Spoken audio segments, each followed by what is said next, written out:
प्रणाम। कैसे हैं आप? बहुत बढ़िया। फोटो लो। एक फोटो लेंगे? हाँ हाँ, क्यों नहीं। सचदेव जी, एक फोटो। लगता है पुराने लोगों की थोड़ी बहुत इज्जत अभी बाकी है। आते हैं।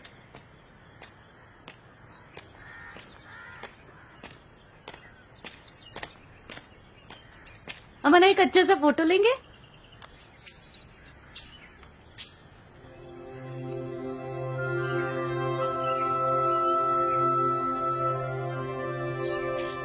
एक और।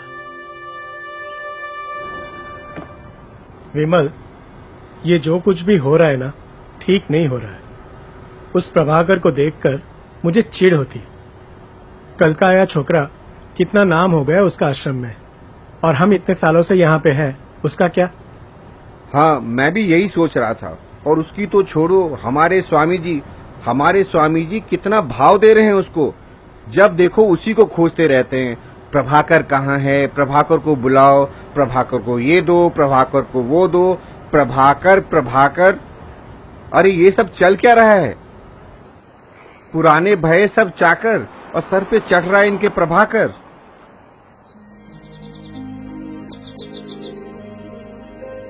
प्रभाकर कहाँ है? कल जो अतिथि आने वाले हैं उनके लिए सारी तैयारियां हो गईं। बुलाओ प्रभाकर को। स्वामी जी, वो आ रहे हैं। आओ प्रभाकर, तुम्हारी ही बात हो रही थी। प्रणाम स्वामी जी। कल जो अतिथि आने वाले हैं उनके लिए सारी तैयारियां हो गईं? जी स्वामी जी, सारी तैयारियां हो चुकी हैं। बहुत बढ़िया। तुम्हें कोई भी काम देकर निश्चिंत हुआ जा सकता है। एक काम और करो। जी। अतिथियों के लिए जो कमरे तैयार हुए हैं उन्हें जाकर देख लो, सब ठीक ठाक है कि नहीं।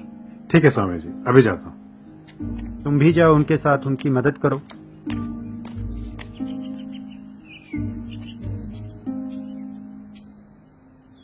स्वामी जी, हमारे साथ ये अन्याय क्यों? अन्याय? कैसा अन्याय? जी स्वामी जी, अन्याय। हमें लग रहा है कि आप हमारे साथ पक्षपात कर रहे हैं। तुम थोड़ा विस्तार से और स्पष्ट बात करोगे? ठीक है स्वामी जी। हमें पता है कि आजकल प्रभाकर पर आपका कुछ विशेष ध्यान है। जरूर हमसे अलग उसे कुछ कलाएं और ज्ञान दे रहे हैं जिसकी हमें कानों कान तक खबर नहीं होने दी।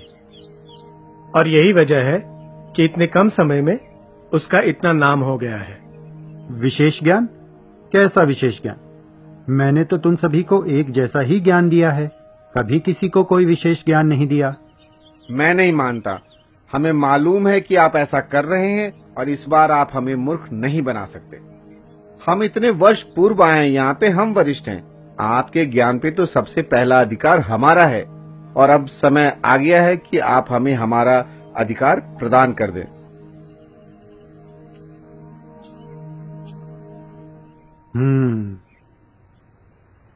तो तुम्हें विशेष ज्ञान चाहिए और अधिक आदर सम्मान चाहिए, तो ठीक है, मैं वैसा ही करूंगा।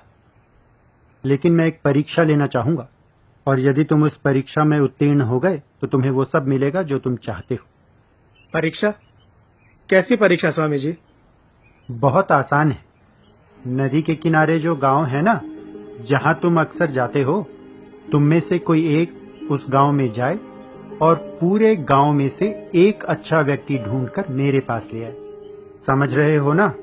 पूरे गांव में से केवल एक अच्छा व्यक्ति ढूंढकर लाना है।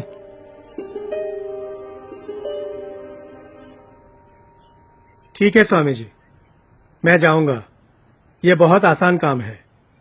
ठीक है, सफल होकर आना।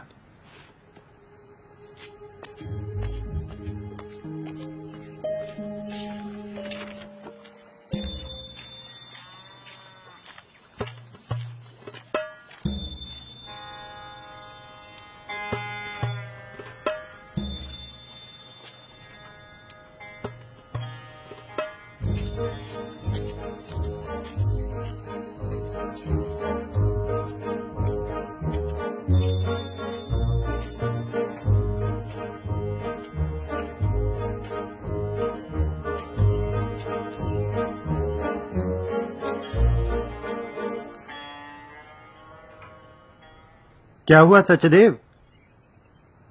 तुम्हें कोई मिला? मुझे क्षमा करें स्वामी जी, मैंने बहुत प्रयास किया, लेकिन लेकिन क्या सचदेव, बताओ तो सही। स्वामी जी, मैं जिससे भी मिला उसने अपने जीवन में कभी ना कोई बुरा काम जरूर किया, इसलिए मैं एक भी अच्छा व्यक्ति नहीं ला पाया। चलो ठीक है, कोई बात नहीं।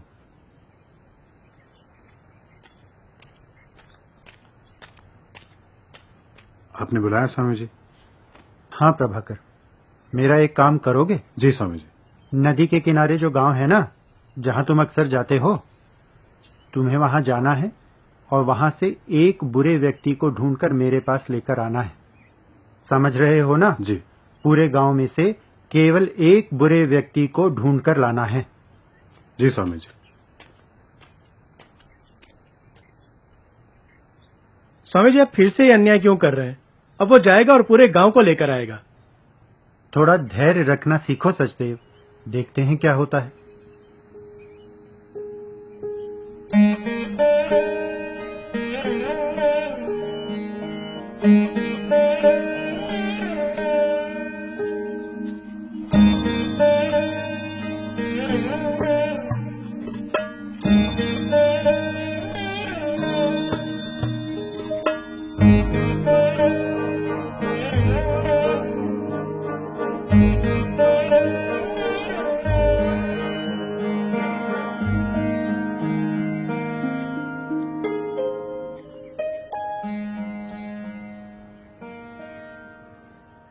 क्या हुआ प्रभाकर, बहुत विचलित दिख रहे हो?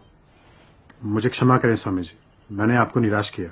आपने जो मुझे कार्य दिया था, मैं उसमें पूरी तरह से विफल रहा।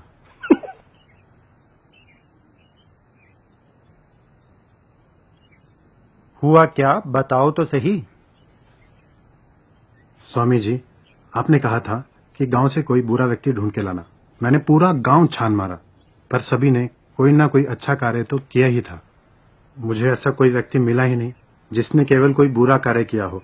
सब में कोई ना कोई अच्छाई तो थी ही। ठीक है, तुम जाओ।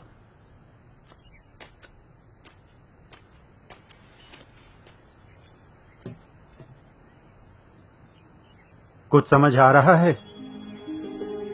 तुम एक गांव में गए, तुम्हें वहां एक भी अच्छा व्यक्ति नहीं मिला, क्योंकि तुम्हें सब में कुछ ना कुछ बुरा दिखा। वह भी उसी गांव में गया, उसे एक भी बुरा व्यक्ति नहीं दिखा, क्योंकि उसे सब में कुछ ना कुछ अच्छा दिखा। अब एक बात ठीक से समझ लो, तुम सभी मुझे समान रूप से प्रिय हो।